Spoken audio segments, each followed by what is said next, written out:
സമ്മറൻ Bethlehem എന്ന സിനിമയിലെ രസകരമായ ഈ ക്ലൈമാക്സ് സീൻ ഷൂട്ടിംഗ് നടത്തിയ കെട്ടി റെയിൽവേ സ്റ്റേഷനിലേക്കാണ് നമ്മളിന്ന് പോകുന്നത്. ഹൈ ഫ്രണ്ട്സ്, എല്ലാവർക്കും പുതിയൊരു വീഡിയോയിലേക്ക് സ്വാഗതം. ഞാനിന്ന് നിങ്ങളെ കൊണ്ടുപോകുന്നത് തമിഴ്നാട്ടിലെ നീലഗിരി കുന്നുകളിലേക്കാണ്. നീലഗിരി കുന്നുകളിലെ അതിമനോഹരമായ കെട്ടി റെയിൽവേ സ്റ്റേഷനിലാണ് ഈ ഷൂട്ടിംഗ് നടത്തിയിട്ടുള്ളത്. അപ്പോൾ ഈ റെയിൽവേ സ്റ്റേഷനിലെ വിശേഷങ്ങളാണ് ഇന്നത്തെ വീഡിയോയിലൂടെ നമ്മൾ കാണാൻ പോകുന്നത്. ഹൈ ഫ്രണ്ട്സ്, നമ്മളിപ്പോൾ കെട്ടി റെയിൽവേ സ്റ്റേഷനിലാണ്, ഊട്ടിയിലാണ്. ഊട്ടിയിലുള്ള പൈതൃക ട്രെയിനിൻ്റെ യാത്രയ്ക്ക് വേണ്ടി ഞങ്ങളിങ്ങനെ ടിക്കറ്റ് എടുത്ത് കാത്തിരിക്കുകയാണ്. ഞങ്ങൾ 8 പേർക്കുള്ള ടിക്കറ്റൊക്കെ എടുത്ത് ഞങ്ങൾക്കുള്ള വണ്ടി ഇപ്പോൾ എത്തും. റെയിൽവേ സ്റ്റേഷനിലാണ്.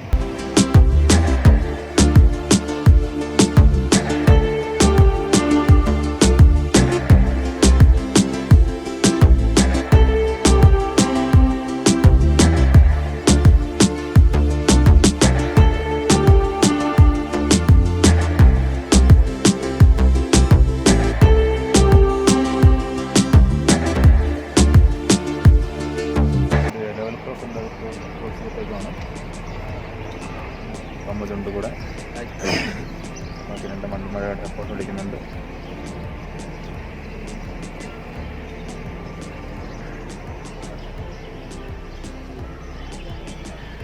സൂപ്പർ വ്യൂ ആണ്, മഞ്ഞ് കുറവാണ്, എന്നാലും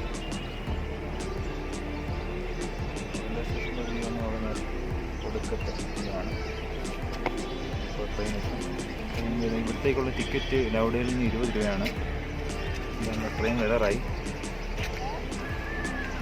ട്രെയിൻ വരുന്നുണ്ട്, ട്രെയിൻ കാണാം.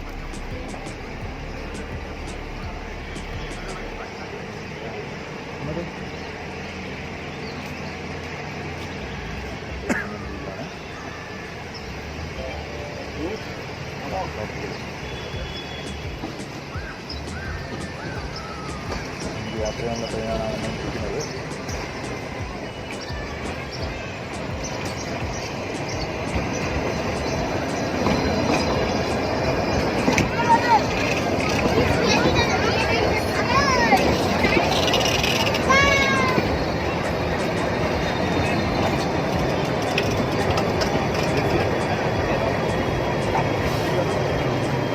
കയറാൻ പോവാണ്.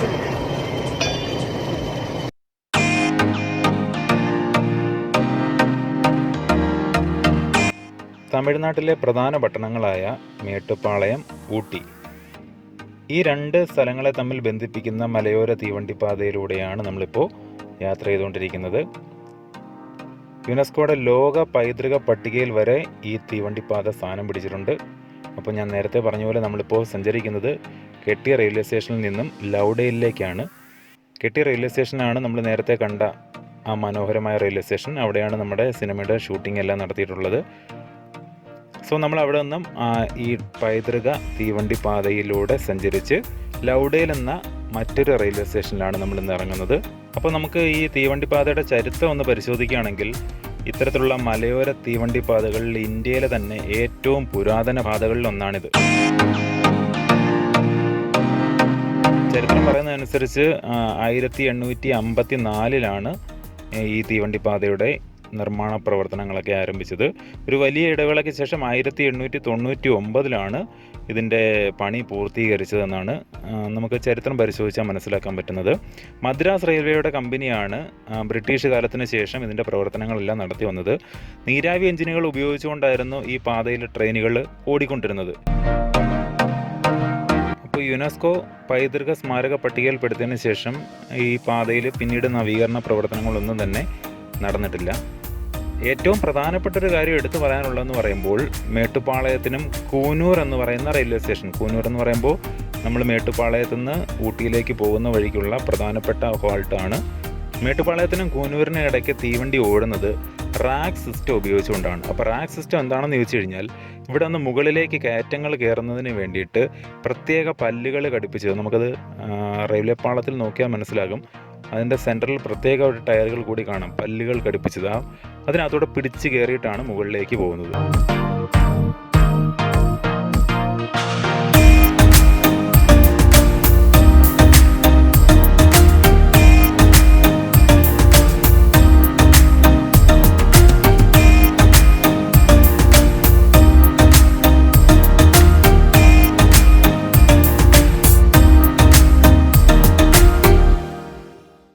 ഇപ്പോൾ 2011 ഒരു ജോഡി ട്രെയിനുകൾ മാത്രമാണ് ഈ പാതയിൽ ഓടിക്കൊണ്ടിരുന്നത്. ഇത് മേട്ടുപ്പാളയത്തു നിന്ന് രാവിലെ 7:10 പുറപ്പെട്ടിട്ട് ഉച്ചയ്ക്ക് 12 മണിയോടുകൂടി ഊട്ടിയിലെത്തിച്ചേരുന്ന രീതിയിലാണ് അറേഞ്ച് ചെയ്തിരുന്നത്. വൈകിട്ട് 2 മണിക്ക് ഊട്ടിയിൽ നിന്നും പുറപ്പെട്ടിട്ട് വൈകിട്ട് 5:35 ആകുമ്പോഴേക്കും തിരിച്ച് മേട്ടുപ്പാളയത്തെത്തും.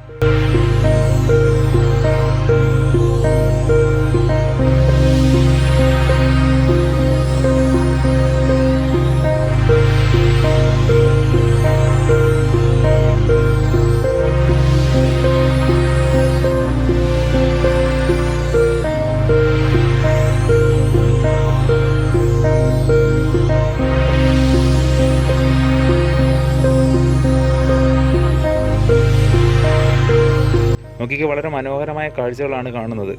ഇത്തരത്തിലൊരു തീവണ്ടി പാതയിലൂടെ ഞാൻ സഞ്ചരിച്ചിട്ടുണ്ടെന്ന് പറയുമ്പോൾ നമ്മുടെ കൊല്ലം ജില്ലയിലെ പുനലൂർ വഴി പുനലൂർ ആര്യങ്കാവ് ചുരത്തിലൂടെയുള്ള ട്രെയിൻ യാത്രയാണ്.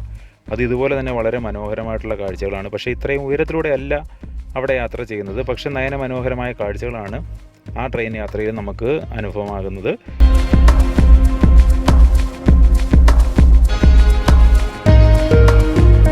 അപ്പോൾ ഈ പാതയിലെ മറ്റു വിശേഷങ്ങൾ പറയാനാണെങ്കിൽ മൊത്തത്തിലുള്ള ദൂരം നമ്മൾ പറഞ്ഞു, മേട്ടുപ്പാളയത്തു നിന്നും നേരെ ഊട്ടിയിലേക്കുള്ള ദൂരം 46 കിലോമീറ്ററാണ്. അപ്പം 46 കിലോമീറ്റർ എന്ന് പറയുമ്പോൾ ഏകദേശം 28 മൈലോളം വരും.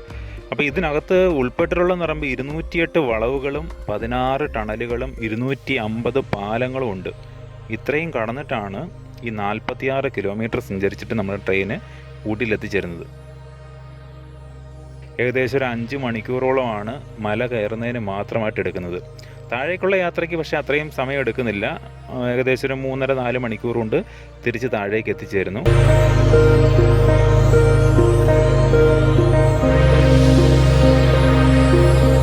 ഇതിൻ്റെ കൂടുതൽ വിവരങ്ങളൊക്കെ സമയക്രമങ്ങളൊക്കെ ഇപ്പോൾ കൃത്യമായിട്ട് അറിയണമെന്നുണ്ടെങ്കിൽ നീലഗിരി മൗണ്ടൻ റെയിൽ എന്ന് പറഞ്ഞുകൊണ്ട് അവരുടെ വെബ്സൈറ്റിനകത്ത് സെർച്ച് ചെയ്താൽ മതി. അതിനകത്ത് കൂടുതൽ വിവരങ്ങൾ, പുറപ്പെടുന്ന സമയവും അവിടെ എത്തിച്ചേരുന്ന സമയവും ടിക്കറ്റിൻ്റെ ഇപ്പോഴുള്ള റേറ്റ് തുടങ്ങിയ കാര്യങ്ങളെല്ലാം തന്നെ കൃത്യമായിട്ട് രേഖപ്പെടുത്തിയിട്ടുണ്ട്.